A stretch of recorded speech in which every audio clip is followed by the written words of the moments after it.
Hello, Charles Sinclair here. I'm about to read you a story.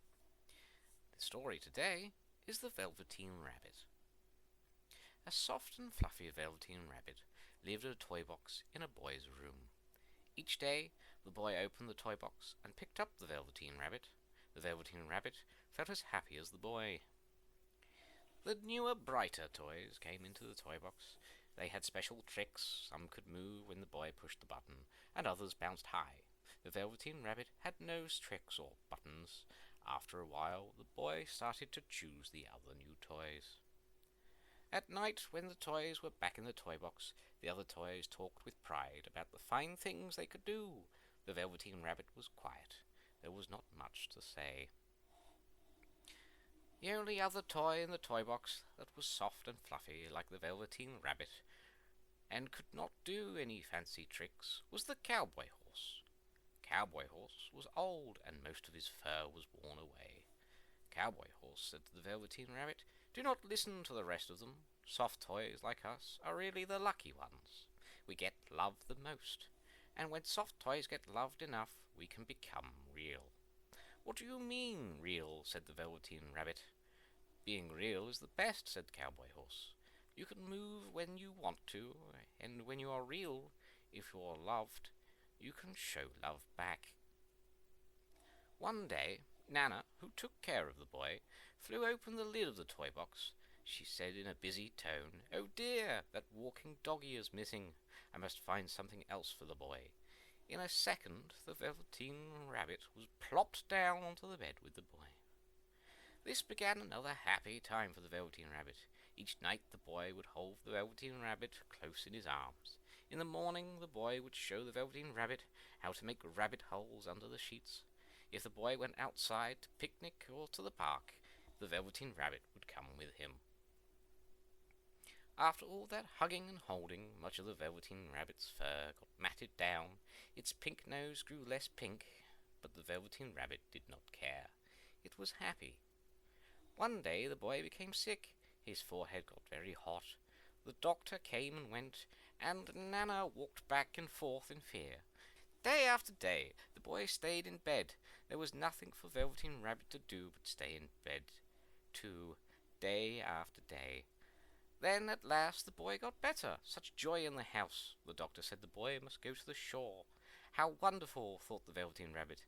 Many times the boy had talked with great excitement about the shore, about its wide sandy shore and big blue ocean. "What about this old bunny?" Nana asked the doctor. "That old thing," said the doctor.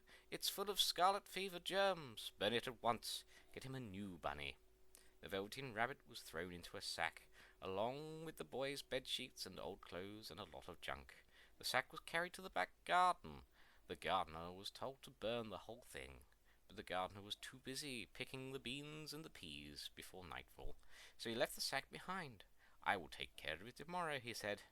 The sack was not tied at the top, and the Velveteen Rabbit fell out. The next day, when the gardener picked up the sack to take it away to be burned, the Velveteen Rabbit was not in it. Then it started to rain. The Velveteen Rabbit felt so sad. So far away from the boy, never again to be nice and cozy inside together, and now soaking wet too. A tear fell from the Velveteen Rabbit's eye. Over his cheek it plopped onto the grass. All at once, at the spot where the tear fell, a flower grew up. The bud of the flower opened, and inside was a tiny fairy. "Little Rabbit," said the fairy, "do you know who I am?" "Should I know you?" said the Velveteen Rabbit. "I'm the fairy that takes care of toys that are well loved," said the fairy. By then the Velveteen Rabbit was shabby and frayed.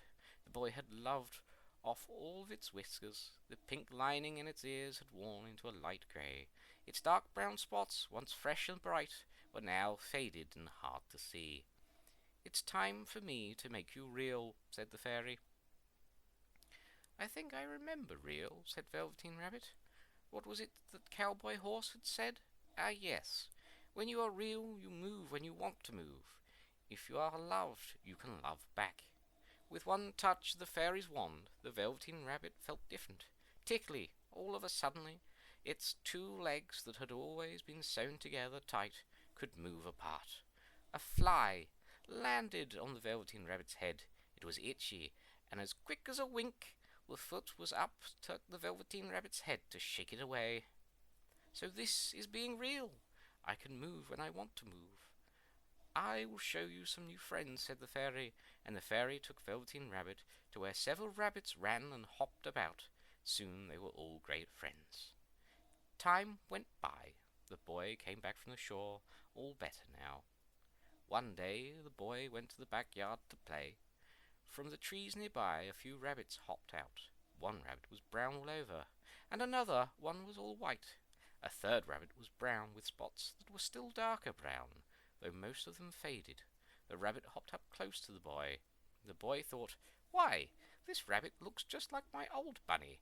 That was lost when I was sick. I loved that bunny." What he didn't know was this was his very own bunny, come back to see the boy, for he was the reason the Velveteen Rabbit had become real. The end.